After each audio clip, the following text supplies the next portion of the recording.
Hello សួស្តីអ្នកទាំងអស់គ្នាសូមស្វាគមន៍មកកាន់រឿងភាគថ្មីរបស់ Admin បន្ទាប់ពីមិនដាច់ចិត្តពី fan សូមច្រើនខ្លាំងមែនតើទោះបីជាមានចេញរឿងថ្មីហើយក៏ដោយចឹងហើយ Admin ក៏សម្រេចចិត្តថាសម្រាប់ដំណើរគ្នានឹងរឿងបេះដូងឆ្កែប្រៃហ្មងទៅណាតែកុំបារម្ភ Admin នឹងចេញរាល់ថ្ងៃជូនអញ្ចឹងទៅងាយស្រួលអ្នកគេចង់មើលរឿងសម័យមើលទៅណាអ្នកគេចង់មើលរឿងបុរាណក៏មើលទៅហើយបើមើលទាំងពីរកាន់តែល្អគ្រប់ត្រការសម្រេចរឿងរបស់ Admin ណាអញ្ចឹងកុំភ្លេចជួយ Subscribe ជួយ Like ជួយ Share ក៏ដូចជា comment ខាងក្រោមផងជាពិសេសលើកទឹកចិត្ត Admin បើម្ដង5រឿងបានធ្វើទៀតនេះប៉ុន្តែទៅវាអត់រួចអញ្ចឹងហើយសូមពីរឿងសិនអញ្ចឹងសង្ឃឹមថាអ្នកផ្សេងទៀតកុំចំណាយអីណាតាមពេលចប់បើសិនជាអ្នកទាំងអស់គ្នានៅចង់មើល Admin នឹងសម្រាយជូនឥឡូវកុំឲ្យខាត់ពេលយូរចូលទៅសាច់រឿងរបស់យើងតែម្ដងទៅរឿងរបស់គេចាប់ផ្ដើមឡើងនៅឆ្នាំទី14នៃរជ្ជកាលយើងនេះបានបង្ហាញឃើញគ្រួសារពីរដែលមានចំនួននឹងគ្នាគឺគ្រួសារគូនិងគ្រួសារហ្វាន់តពីចំនួនអស់ជាច្រើនឆ្នាំទីបំផុតអ្នកចាញ់គឺជាគ្រួសារគូត្រូវបានមានតោបហាជីវិតទាំងពូជតែម្ដងសម្បែកូនក្មេងក៏មិនលើកលែងដែរហើយអ្នកដែលកាន់កាប់រឿងក្តីមួយនេះគឺជាព្រះអម្ចាស់សិនឬក៏ព្រះអម្ចាស់ទី5ដែលមានឈ្មោះពេញថាសៅឆាងឈីងដោយសារតែត្រង់ជាអ្នកកាន់កាប់រឿងក្តីមួយនេះមហេសីរបស់ត្រង់ដែលត្រូវ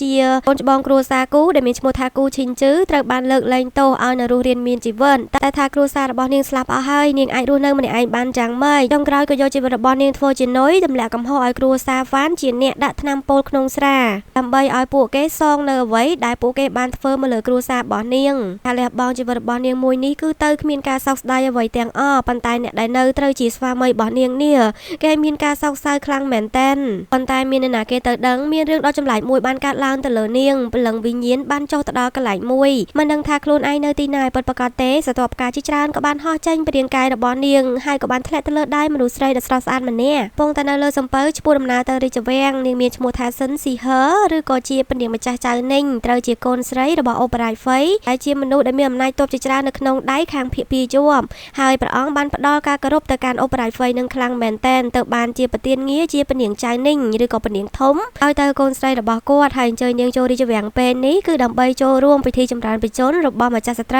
ក៏ជារៀបចំពិធីមង្គលការរបស់នាងជាមួយនឹងរាជបុត្រផ្សេងទៀតរបស់ទ្រង់ប៉ុន្តែពនាងម្ចាស់ចៅនេះនឹងមិនសប្បាយចិត្តទេព្រោះអីនាងមិនចង់ទៅនៅរាជវាំងឡើយចង់ទៅរស់នៅភៀកពីយកជាមួយនឹងគ្រួសាររបស់នាងតែប៉ុណ្ណោះតែអ្នកប្រារបស់គេលីងឡុងនឹងក៏បានទៅប្រាប់ពនាងទៅថាព្រះអង្គម្ចាស់នៅទីនោះស្អាតស្អាតសង្ហាណាក៏ជាមនុស្សប្រកែថែមទៀតផងសង្ឃឹមថាពនាងម្ចាស់គេចាប់អារម្មណ៍ណាប៉ុន្តែក៏ត្រូវបានពនាងម្ចាស់នាងស្ដីឲ្យទៅវិញព្រោះនាងអត់ចាប់អារម្មណ៍ជាមួយនឹងរឿងទាំងអស់នឹងឡើយរួចហើយក៏ដេញឲ្យលីងឡុងនឹងត្រឡប់ចូលទៅក្នុងវិញទៅនាងចង់ឈរនៅនឹងតិចទៀតតែមានណាមើលមុខលីងឡុងនឹងទៅដឹងជាជនបង្កប់មកពីខាងណាទេក៏ច្រានទម្លាក់ពនាងចៅនាងចូលទៅក្នុងទឹកបាត់ទៅប្រាប់ទៅពេលនោះអពុទ្ធហេតុដ៏អស្ចារ្យមួយក៏បានកើតឡើងព្រះច័ន្ទបែកខ្លួនចេញជាពីរចៅនាងដែលធ្លាក់ចូលទៅក្នុងទឹកក៏ត្រូវបានសត្វផ្កាជាច្រើននាំយកនាងទៅជួបជាមួយនឹងរូបរាងកាយរបស់គូឈីងជឺមិនដឹងជាមានមុខយ៉ាងម៉េចទេគេបិទបាំងខ្លាំងមែនតែនហើយគូឈីងជឺនឹងគេក៏បានយកដៃទៅប៉ះពាល់របស់ចៅនាងទៅស្រាប់តែរាងកាយរបស់នាងក៏រលាយទៅជាសត្វផ្កាអស់ទៅនៅសល់តែរាងកាយរបស់ពនាងចៅនាងទេហើយនៅម្ខាងទៀតក៏ឃើញមានកូនទូកទូចមួយដែលកំពុងតែជីដោយធានយ័ន្តត្រូវជាអ្នកការពាររបស់ព្រះអង្គម្ចាស់ទី7ឬក៏ព្រះរាជាយាតដែលមានឈ្មោះថាសៅហ្វាយ៉ុងកំពុងតែទាមទារយកអរុក្ខជាតិអមតៈពីគេមកវិញប៉ុន្តែពួកគេមិនអោយថានេះគឺជាទឹកដីរបស់គេអញ្ចឹងហើយវាជាកម្មសិទ្ធិរបស់គេយ៉ាងដែលតាមពិតទៅគឺធានយ័ន្តជាមួយព្រះអង្គម្ចាស់ទី7ជាអ្នកឡើងទៅយកនៅច្រាំងថ្មមកទេតែពួកគេយកបានក៏មកដណ្ដើមយកទៅអញ្ចឹងតែពួកគេអត់ខ្វល់បើចិត្តសឿងឲ្យមកដណ្ដើមយកទៅវិញមកគេមើងងាយថាព្រះរាជាយាតនេះមានរាងកាយទន់ខ្សោយមិនអាចធ្វើអីគេបានអញ្ចឹងណាហើយព្រះអង្គម្ចាស់របស់យើងដែលដេកមួយថ្ងៃហើយនឹងក៏បញ្ចេញសម្លេងវោហារសាបដល់ក្រអួនក្រអៅសួរទៅកាន់អ្នកទាំងអស់គ្នាទៅថាម៉េចអានខ្លួនឯងខ្លាំងនឹងចង់ធ្វើបាបមនុស្សទន់ខ្សោយមែនតែពួកនឹងមុខក្រាស់សាហាវគេចង់ធ្វើបាបអ្នកទន់ខ្សោយមិនចោះព្រះអង្គម្ចាស់របស់យើងនេះប្រាប់ធានយ័ន្តទៅគួរតែកម្ដៅសាច់ដុំតិចហើយតែពួកគេចូលរាជវាំងគឺលែងបានធ្វើរឿងសប្បាយៗទាំងអស់ហ្នឹងឯងតែពួកនឹងអត់មានបានស្ដាប់ទេរវល់តែភ្នែកនឹងមើលតែបាត់តភូតប្រច័ណ្ឌបាយខ្លួនចេញជាពីរនោះអង្គម្ចាស់របស់យើងណែបានខ្វល់រឿងនឹងទេយកខ្សែនោះមកបាំងភ្នែករួចក៏លោតឡើងទៅបាញ់ព្រួយក្រោមពលឺប្រច័ណ្ឌលយខ្លាំងមែនតែនហើយបាញ់បិទភ្នែកទេណាគឺចំប៉ក់តែម្ដងមានមើងងាយមនុស្សទន់ខ្សោយផងមានអីអ្នកផ្សេងទៀតបាញ់តែមកព្រួយប៉ែវណាតែអត់ទេអាប៉ែមេគេនឹងធ្វើបាបបាញ់ទៅជាផងបាញ់ក្បាលផងគេឈឺចាប់គេនេះភ័យពេកក៏បោះអារុក្ខជាតិអមតៈនឹងចូលទឹកបាត់ទៅអង្គម្ចាស់របស់យើងណែមិនគិតច្រើនទេលោតចូលទឹកប្រងតែម្ដងចុងក្រោយនឹងក៏ឡើងមកវិញដោយសុវត្ថិភាពបានទាំងអារុក្ខជាតិអមតៈនឹងមកទៀតប៉ុន្តែវិច័យដន់អីក៏ទៅឃើញរូបរាងកាយរបស់ពនាងចៅនេះដែលមកទៅត្រឹមកន្លែងទួលនឹងឯងទៅព្រះអង្គម្ចាស់ហ្វាយ៉ុងយើងនេះអត់គិតច្រើនទេចូលតែមើលគេតែម្ដងគ្រាន់បែរមកឃើញសម្រស់របស់គេនេះក៏លងតាំងពីជួបមុនដំបូងហ្មងណាមើលនាងឡើងផ្លឹកមកសន្ទូទៅនឹកឃើញតរមើលលើខ្លួនរបស់នាងដើម្បីបញ្ជាក់អត្តសញ្ញាណក៏ឃើញកូចមួយនោះស្គាល់ថាជាពនាងម្ចាស់ចៅនេះហើយពនាងចៅនេះណែក៏រៀងដឹងខ្លួនតិចតេនិយាយមហោបឲ្យជួយនាងផ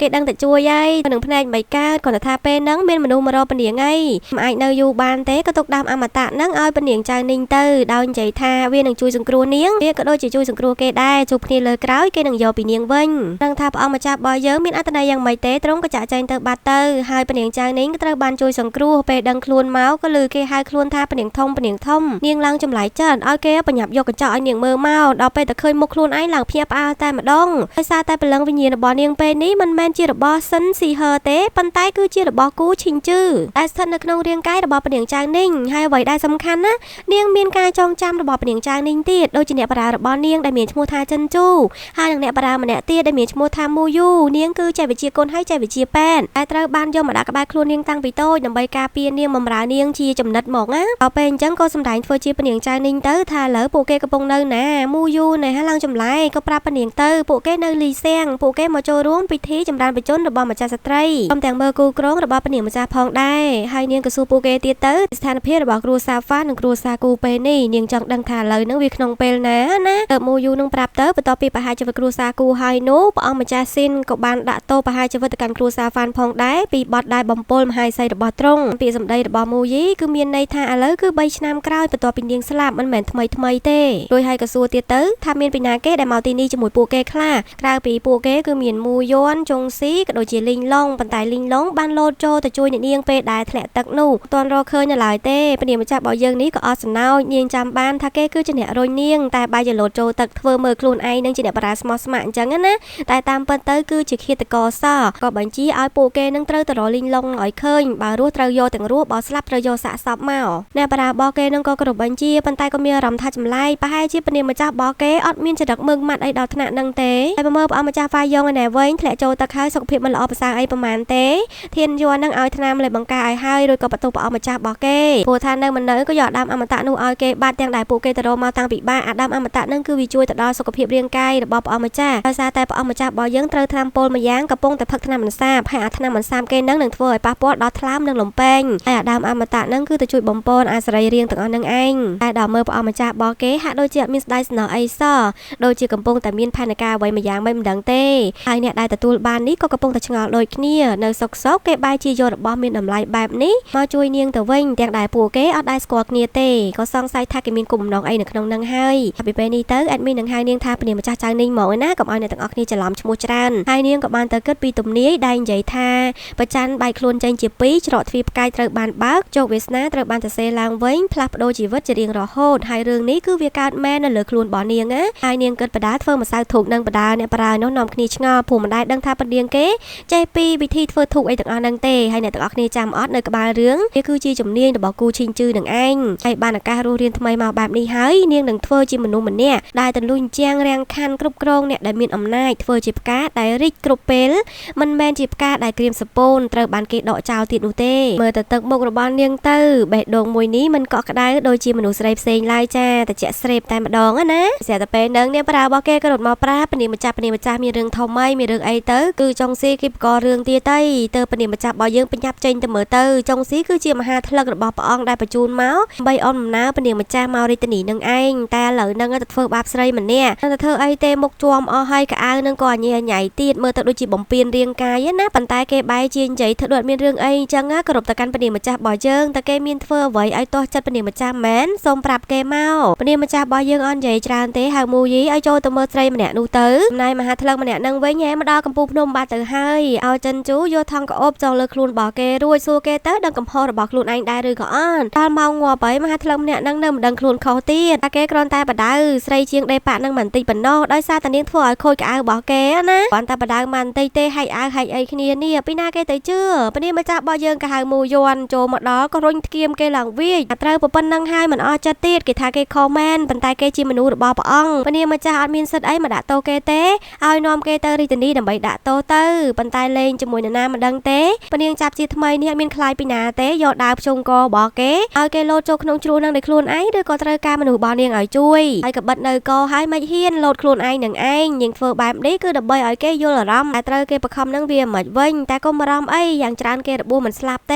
បើសិនជាគេមិនលោតនៅលើនេះអាចស្លាប់អញ្ចឹងហើយមហាថ្លឹកម្នាក់នឹងក៏សុកចិត្តលោតចូលទៅនឹងឯងធ្លាក់ទៅមិនទាន់បានប្រមាណផងក៏មានសម្លេងសត្វខ្លាមដឹងតោមិនដឹងទេក៏ហំឡើងពេញព្រៃដូចកំពុងហែកសាច់មហាថ្លឹកម្នាក់នឹងស៊ីណាម៉ាតូចពីរនាក់នោះគេភ័យខ្លាំងមែនតើ នាងម្ចាស់របស់យើងនេះក៏សួរទៅកាន់គេទៅមុននេះតើមានរឿងអីកើតទៅលើមហាថ្លឹករបស់គេពីរនាក់នេះគេដឹងច្បាស់ណាស់ហ៊ាននិយាយការពិតដឹងតាមមនុស្សជីវិតទេក៏បំលែងសាច់រឿងទៅថាមហាថ្លឹកបានធ្លាក់ទៅលើក្នុងសេះចូលក្នុងជ្រោះត្រូវបានសត្វសាហាវនឹងសម្លាប់នាងម្ចាស់របស់យើងនេះក៏ទៅតសារថាគេឆ្លាតខ្លាំងមែនតែនអញ្ចឹងក៏ទុកជីវិតឲ្យគេទៅតែមួយយើងនេះក៏មានការបារម្ភតាប៉ុណ្ណេះគេនឹងយកទៅផ្សព្វផ្សាយពីចចាមរាមពេញហ្នឹងឯងប៉ុន្តែសម្រាប់នាងចៅនេះឯណេះបាយជាសបាយចិត្តផ្សព្វផ្សាយកាន់តែល្បីរន្ទឺកាន់តែល្អវាភាសាជាងការពួនលេអាកំបាំងឲ្យមនុស្សគ្រប់គ្នានឹងគិតថានាងទុនខ្សោយបើសិនជាអ្នកមកជាសត្រូវវិញនោះតើពួកគេកាន់តែភ័យខ្លាចឲ្យទុនខ្សោយនឹងត្រូវគេធ្វើបាបទៅវិញទេតទៅពីឃើញអត្តចរិតរបស់ពនាងហើយចិនជួនេះមានអារម្មណ៍ថាចម្លែកខ្លាំងមែនតែនពនាងគេពីមុនគឺសភាពទុនភ្លុនជាផ្កាប៉េះដែលស្រទន់ប៉ុន្តែពេលនេះពនាងនៅចំពោះមុខគេប្រៀបដូចជារាជិនីនៃផ្ក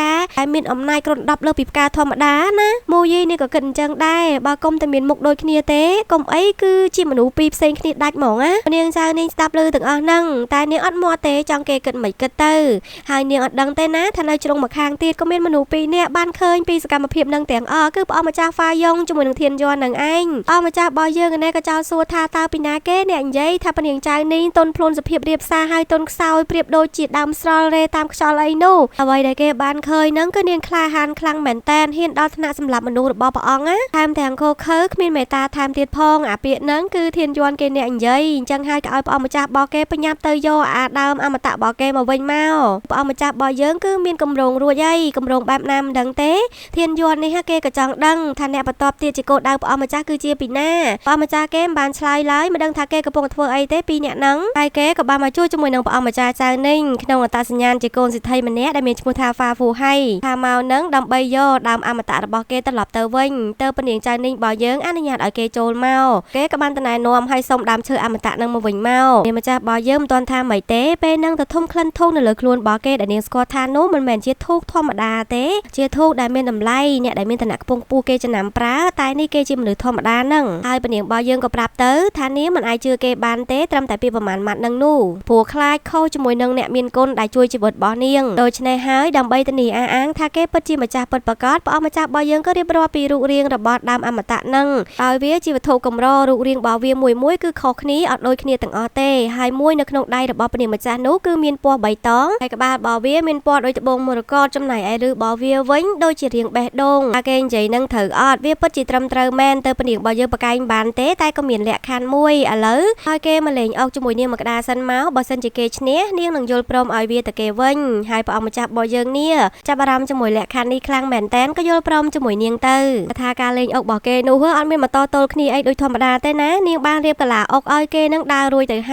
យកលាអុកគេនឹងមានឈ្មោះថាវិមានប្រច័នដោយបង្កប់នៅអត្ថន័យស្អប់ខ្ពើមនិងពិបាកយល់សូមឲ្យអ្នកប្រុសហ្វានេះដើរឲ្យបានប្រុងប្រយ័ត្នទេប្រាប់មុនប៉ុណ្ណឹងហើយតែព្រះអង្គម្ចាស់របស់យើងអត់ចាប់អារម្មណ៍ទេពេលហ្នឹងក៏បានតដាក់កលាអុកមួយតាមអ្វីដែលខ្លួនឯងបានឃើញទៅហើយក៏ចង់ទៅស៊ីកូនពណ៌ខ្មៅរបស់ពនាងចៅនីងតែពនាងក៏បានហាមឲ្យគេមើលកូនអុកដែលដាក់មុននឹងសិនទៅមានឯណាវាក៏ប្រែទៅជាពណ៌ខ្មៅមករំពេចន័យថាគេខ្លាយទៅជាអ្នកចាញ់ហើយពេលនេះរួយក៏សួរទៅកាន់ពនាងទៅតើធ្វើយ៉ាងម៉េចបានវាប្រែទៅជាពណ៌ខ្មៅបែបហ្នឹងពនាងម្ចាស់របស់យើងអត់លាក់បាំងទេគឺនាងប្រើប្រាស់ផ្សែងធូបតែប្រើយ៉ាងម៉េចគឺនាងមិនបានលម្អិតឡើយតែយ៉ាងណានោះវាគឺជាល្បិចតើអាចកំណត់ថាជាការឈ្នះបានដែរអីប៉ុន្តែសម្រាប់ពនាងវាមិនមែនជាល្បិចទេនៅក្នុងសង្គ្រាមវាគឺជាយុទ្ធសាស្ត្រដូចជានៅក្នុងលោកនឹងអញ្ចឹងគ្មានពីណាគេអាចប្រាប់បានថាសឬក៏ខ្មៅទេទើបកូនសេដ្ឋីខ្លែងម្នាក់នេះយល់ស្របថាក្តារអុកមួយនេះក៏ជាសមរភូមិមួយដែរគេក៏ទទួលស្គាល់នៅការចាញ់មួយនេះរួចក៏អរគុណទៅកាន់ពនាងដែលបានបង្រៀនមេរៀនដ៏ល្អដល់គេ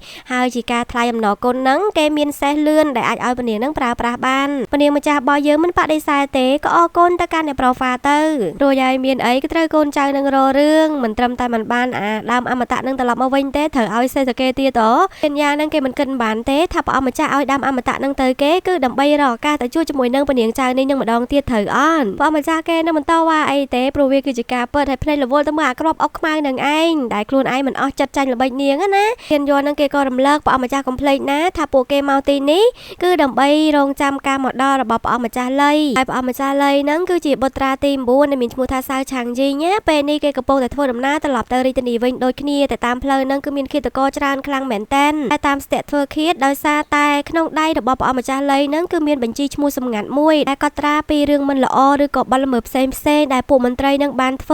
មានពេលវេលាមានទីតាំងច្បាស់លាស់ដែលធ្វើឲ្យម្នាក់ចង់បានវាខ្លាំងមែនទែនដើម្បីយកធ្វើជា ជាផលប្រយោជន៍ដើម្បីគម្រាមឬក៏ចាប់ចំណុចខ្សោយនរណាគេដែលមានឈ្មោះនៅក្នុងបញ្ជីហ្នឹងណាចំណែកព្រះអង្គម្ចាស់របស់យើងណែវិញចង់បានគឺដើម្បីរត់តម្រុយនរណាគេគឺជាអ្នកដាក់ថ្នាំពុលមកលើទ្រង់ទោះបីជាព្រះអង្គម្ចាស់លីមានវិជាគុណខ្លាំងក្លាយ៉ាងណាក៏ដោយប៉ុន្តែប្រឈមមុខជាមួយឃាតករជាច្រើនតទល់តែម្នាក់ឯងគឺមិនអាចទៅរួចទេតាមពិតទៅគឺគេមានកូនចៅដែរប៉ុន្តែតាមផ្លូវមកហ្នឹងកូនចៅរបស់គេគឺត្រូវបានឃាតករទាំងអស់ហ្នឹងសម្លាប់អស់ហើយធានយន់គេគិតថានេះគឺជាឱកាសល្អដែលចូលទៅជួយព្រះអង្គម្ចាស់ទី9ដើម្បីឲ្យគេទុកចិត្តព្រមប្រគល់បញ្ជីសម្ងាត់នឹងចេញមកណាតែថាមិនទាន់ចូលទៅផងស្រាប់តែក្បួនដំណើររបស់ចៅនាងឆ្លងកាត់ទីហ្នឹងហើយនាងស្គាល់ថានេះគឺជាព្រះអង្គម្ចាស់ទី9ត្រូវជាប្អូនប្រុសប្រការរបស់ព្រះអង្គម្ចាស់ស៊ីនតែត្រូវជាស្វាមីរបស់នាងកាលពីមុននឹងឯងតែដល់ពេលកូនចៅគេចង់ចូលជួយព្រះនាងរបស់យើងនេះហាមមិនឲ្យពួកគេកម្រើកទេបើគ្មានបញ្ជាពីនាងហើយស្ថានភាពរបស់ព្រះអង្គម្ចាស់លីពេលនេះទប់លែងជាប់ហើយពេលហ្នឹងក៏កលេចតែឃើញតែមួយមកដូចគ្នាតែព្រះនាងចៅនាងនៅមិនទាន់សម្រេចចិត្តជួយនៅឡើយទេកំពុងតែគិតមកសន្ទុះក៏បញ្ជាឲ្យគេដកថយមិនចូលទៅជួយឡើយឃើញបែបនេះព្រះអង្គម្ចាស់លីក៏គប់ស្លាប់បញ្ជារបស់ខ្លួនឯងចេញមកនៅបំណងគម្រាមនាងហើយចំណែកចិនជូនណែលឿនជាងព្រះនាងរបស់នាងទៀតឲ្យព្រះនាងរបស់នាងជួយគេទៅបើមិនអញ្ចឹងទេពួកគេគឺមានទោសស្លាប់ដោយសារតែឃើញព្រះអង្គម្ចាស់មានគ្រោះថ្នាក់ហើយមិនជួយទីបំផុតព្រះនាងម្ចាស់របស់យើងក៏យល់ព្រមចេញបញ្ជាឲ្យពួកគេចូលទៅជួយទៅ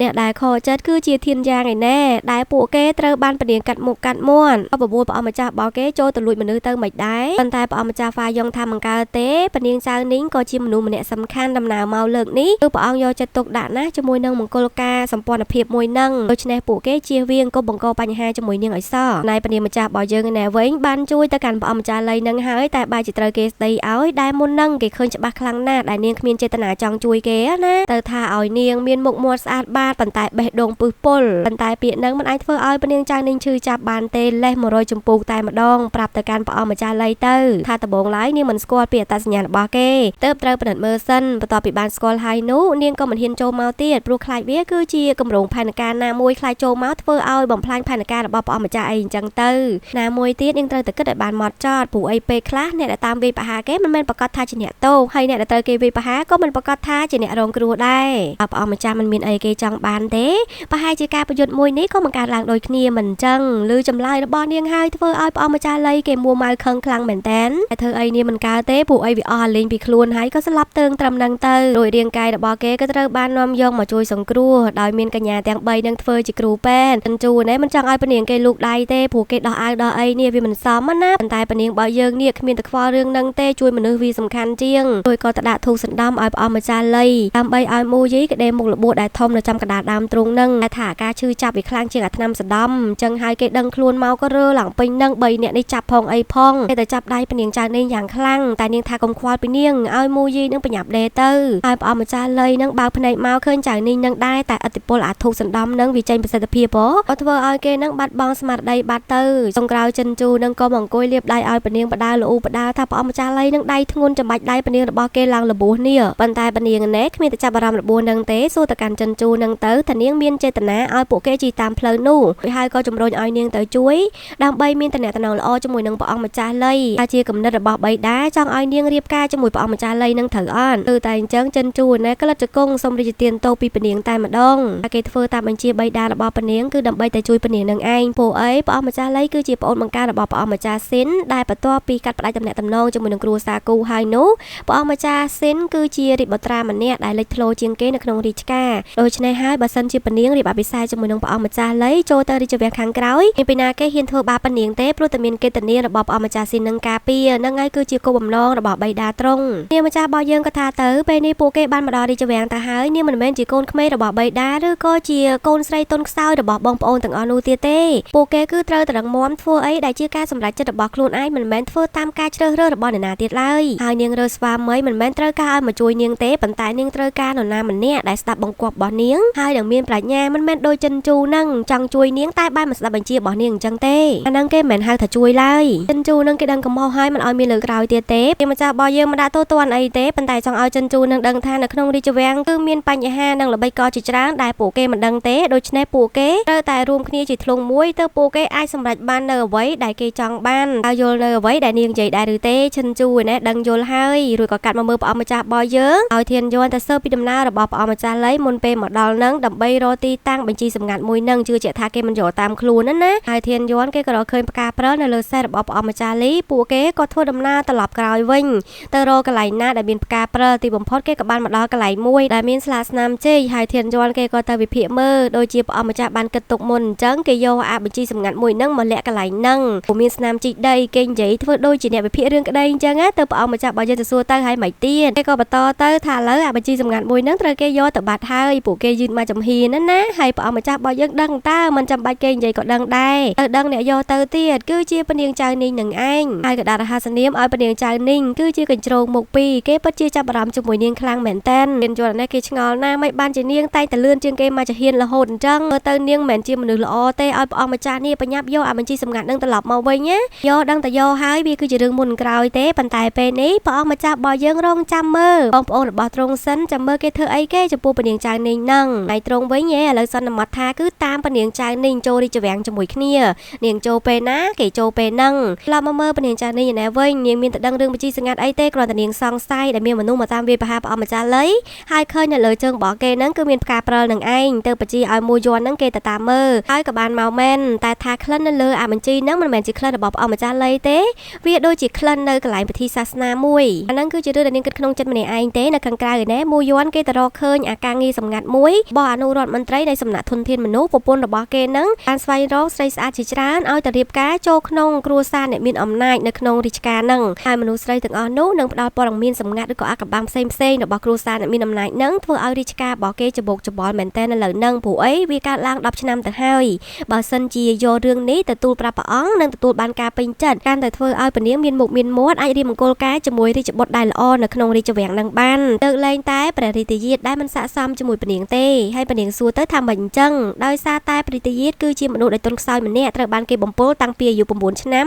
ហើយចាកចេញព្រះរាជវាំងនៅអាយុ15ឆ្នាំទៅវត្តអារាមលូធានដើម្បីព្យាបាលខ្លួនដូច្នេះហើយនៅក្នុងរាជការព្រះអង្គម្ចាស់មានតែនាមជារាជយាទតែប៉ុណ្ណោះអត់មានអំណាចអីទេរាល់ថ្ងៃហ្នឹងបងប្អូនរបស់ទ្រង់ព្រះអង្គម្ចាស់ផ្សេងទៀតហ្នឹងគឺកំពុងតែរងចាំឲ្យគេនឹងសោយទីវង្គតទៅអាងនឹងប្រកួតប្រជែងដណ្ដើមរាជបល្ល័ង្កផ្លូវការតែម្ដងតែពនាម្ចាស់របស់យើងបែរជាគិតថាវាជារឿងល្អទៅវិញដែលគេមានអាយុខ្លីបែបហ្នឹងណាពួកយន្តនេះលឺហើយមើលលេខកើតជើងត្បូងឲ្យពនាប្រយ័ត្នសម្ដីបន្តិចបើអ្នកផ្សេងលឺមិនល្អទេនាងរបស់យើងក៏ប្រាប់ពីគោលបំណងរបស់ទ្រង់ទៅមកនេះគឺដើម្បីស្វែងរកអំណាចដូច្នេះហើយការដែលរៀបការជាមួយមនុស្សធម្មតានឹងមានចំនួនស្នេហាញ៉ែញ៉ៃច្រើននាងមិនចង់ឈឺក្បាលជាមួយរឿងទាំងអស់ហ្នឹងទេតែបើសិនជាគេអាយុខ្លីវិញនោះនាងនឹងមិនចាំបាច់ឈឺក្បាលយូរពួកយន្តនេះលឺហើយនឹងរកតែបថោទេប៉ុន្តែពនាថាកុំបារម្ភអីយ៉ាងណានាងមិនទាន់សម្រេចចិត្តថាជ្រើសរើសណាទេចាំជួបពួកគេសិនប៉ុន្តែក្នុងចិត្តរបស់ពនាងគឺមានការសម្រេចចិត្តរួចទៅហើយការមកស្វែងរកស្វាមីលើកនេះមិនត្រូវការរកណាគេឲ្យជួយនាងទេប៉ុន្តែនាងមករកពីណាគេដែលអាចធ្វើជាសម្ព័ន្ធមិត្តជាមួយនាងបាននាងមិនត្រូវការឲ្យមានមនោចេតនាអីជ្រាលជ្រៅទេអ្វីដែលនាងត្រូវការនោះគឺផលប្រយោជន៍និងការគ្រប់គ្រងគ្នាទៅវិញទៅមកហើយបន្ទាប់ពីនឹងនៅក្នុងរាជធានីគេក៏យករឿងមង្គលការរបស់ពនាងចៅនីងមកធ្វើជាការភ្នាល់ដោយមានព្រះអង្គម្ចាស់ជាច្រើនជាជំរើសតែបេក្ខភាពមានដូចជាព្រះអង្គម្ចាស់នីងឬក៏ព្រះអង្គម្ចាស់ទី2ដែលមានឈ្មោះពេញថាសាវឆាងមីនគឺជាមនុស្សដែលមានចំណេះវិជ្ជាហើយច្បាប់នៅក្នុងរាជការដែលណាគេក៏កោតសរសើរដែរបេក្ខភាពទី2នោះគឺជាព្រះអង្គម្ចាស់ទី6ឬក៏ព្រះអង្គម្ចាស់យូដែលមានឈ្មោះពេញថាសាវឆាងយូគឺជាកម្ពុជាសម្រស់អាចដែរថាពនាងចៅនីងចាប់អារម្មណ៍លងសម្រស់របស់ទ្រង់អីអញ្ចឹងទៅហើយបេក្ខភាពទី3គឺជាព្រះអង្គម្ចាស់ស៊ីនដែលទ្រង់បាត់បង់ភរិយាអាចដែរថាព្រះអង្គនៅតែកាន់បុត្រដែលកណ្ដោកណ្ដែងទៅប្រទានមង្គលការជាមួយនឹងពនាងចៅនីងបេក្ខភាពទី4នោះគឺជាព្រះអង្គម្ចាស់លីនឹងឯងជាមេតបវ័យក្មេងវិជាគុណខ្លាំងពូកែណាគេក៏កោតសរសើរដែរគ្រាន់តែថាអត់មានពីណាគេចាប់អារម្មណ៍ទៅលើព្រះអង្គម្ចាស់លីឡើយបងគ្នាភ្នាល់ទៅលើព្រះអង្គម្ចាស់ទាំង3នាក់នោះឡើងកតែម្ដងតែចុងក្រោយក៏មានម្នាក់ចាក់ទៅលើព្រះអង្គម្ចាស់លីធ្វើឲ្យពួកគេឆ្ងល់មែនតែនកលែងមើលទៅគឺជាបរិយាយាទរបស់យើងនឹងឯងអត់មានជាប់ជាបេក្ខភាពរបស់ពួកគេភ្នាល់ហើយឥឡូវហ្នឹងមកចាក់ព្រះអង្គម្ចាស់លីទៀតចោលមិនឥឡូវហ្នឹងហើយរឿងរបស់យើងក៏ឆ្លើយចាក់ទៅធ្វើនឹងទៅអ្នកទាំងអស់គ្នាយ៉ាងមិនដែរភាគទី1ល្អមើលដែរឬក៏អត់កុំភ្លេចខមមិនប្រាប់អេមីនផងជួបគ្នាភាគក្រោយទៀតណាអរគុណច្រើនបាយបាយ